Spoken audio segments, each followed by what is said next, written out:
आज का ये एपिसोड शुरू करने से पहले एक छोटी सी बात। क्या आप भी अपना पॉडकास्ट बनाने की सोच रहे हैं? तो एंकर ट्राई कीजिए। ये पॉडकास्ट बनाने का सबसे आसान तरीका है। नंबर 1, ये फ्री है। नंबर 2, इसमें कई सारे ऐसे टूल्स हैं जो आपको अपने फ़ोन और कंप्यूटर पर रिकॉर्ड और एडिट करने की फैसिलिटी देते हैं। नंबर 3, आप अपने पॉडकास्ट को डिस्ट्रीब्यूट भी कर सकते हैं, जिससे इसे स्पॉटिफाई और दूसरे प्लेटफॉर्म पर सुना जा सके। तो डाउनलोड कीजिए फ्री एंकर ऐप या विजिट कीजिए anchor.fm पर अपना पॉडकास्ट स्टार्ट करने के लिए।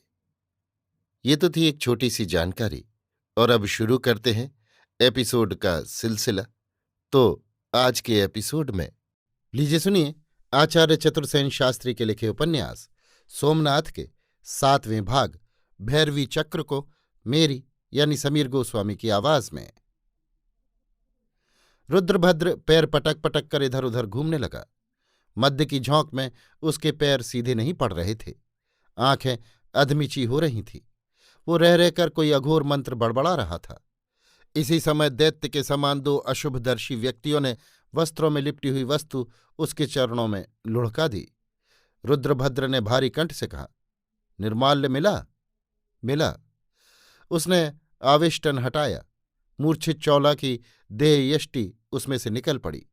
उसके शरीर पर वही नृत्य की पोशाक थी। कड़ी मूर्छा के कारण उसका मुख पीला हो रहा था, पर इस समय भी वो वही पारिजात पुष्प गुच्छ की श्री धारण कर रही थी। रुद्रभद्र के मद्द घूर्णित नेत्रों के भारी भारी पलक त्रसित हो उठे। उसने कहा, जृंभिक, उसे अमृत दे। जृंभिक ने मद्य का पात्र मूर्छित चौला के मुख से लगा दिया। श्वास के साथ ही मद्य उसके कंठ में उतरने लगा। रुद्रभद्र ने वहीं भैरवी चक्र रचा। भैरवी चक्र पर चौला की बेसुध देह रखी गई।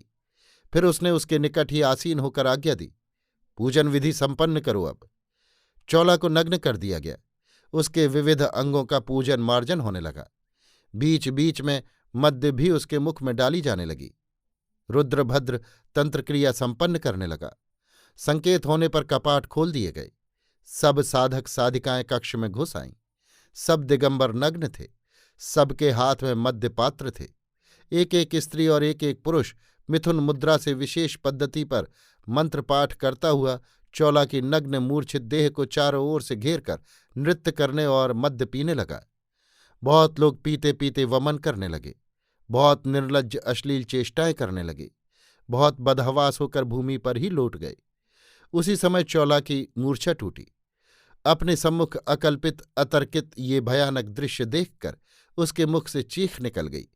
मूर्छा और मद्य के प्रभाव से उसकी चेतना विकृत हो रही थी। फिर भी उसने अपने नग्न शरीर को देख लज्जा से अंग समेट लिए। परित्राण पाने के लिए वो इधर उधर देखने लगी।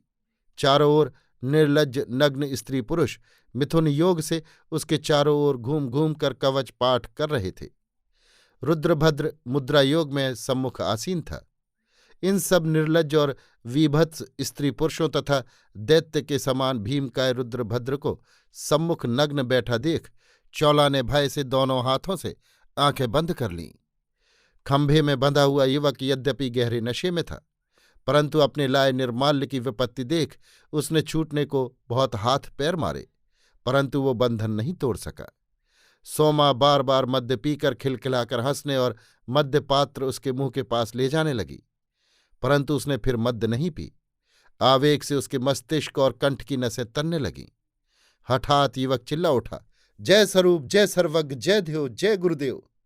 उन्मत्त जनों ने देखा, गंग सर्वज्ञ तेजी से बढ़े हुए भीतर आ रहे हैं। उनके पीछे नंगी तलवार हाथ में लिए भीमदेव हैं। जो जहां था स्तब्ध रह गया। कुमार भीमदेव एक ही छलांग में रुद्रभद्र को धकेल चौला के निकट जा पहुंचे। उन्होंने झटपट अपना उत्तरीय उस पर डाल दिया। चौला लपक कर भीमदेव के पीछे लड़खड़ाती आ खड़ी हुई। रुद्रभद्र ने पास रखा भारी त्रिशूल उठाकर कुमार भीमदेव पर प्रहार किया। गंग सर्वज्ञ युवक की पुकार सुन उसे बंधन मुक्त करने में उलझ गए थे। अब उन्होंने कड़क कर कहा, खबरदार भद्र। और दूसरे ही क्षण युवक ने उछलकर उसका गला धर दबाया। रुद्रभद्र में असीम बल था। वो प्राणपण से युवक से भिड़ गया। कभी युवक और कभी रुद्रभद्र नीचे ऊपर होने लगे। इस बीच में सब उपासक भाग गए। भीमदेव ने युवक को रुद्रभद्र से उलझता छोड़ चौला के वस्त्रों की व्यवस्था की। अंत में रुद्रभद्र को लात घूसों से अच्छी तरह रौंदकर युवक ने उसे सीढ़ियों से नीचे धकेल दिया। मार और नशे से अचेत होकर रुद्रभद्र टूटे खंभे के समान भूमि पर पड़ा रहा। गंग ने मंदिर के पट बंद कर दिए और सब कोई मंदिर त्याग कर बाहर चले जाओ, ये आदेश दिया। मूर्छित रुद्रभद्र के शरीर को पार्श्वग उठा ले गए। आगे गुरुदेव, बीच में चौला, पीछे भीमदेव, उनके पीछे वो युवक, सब उसी गुप्त मार्ग की राह महालय में लौट आए।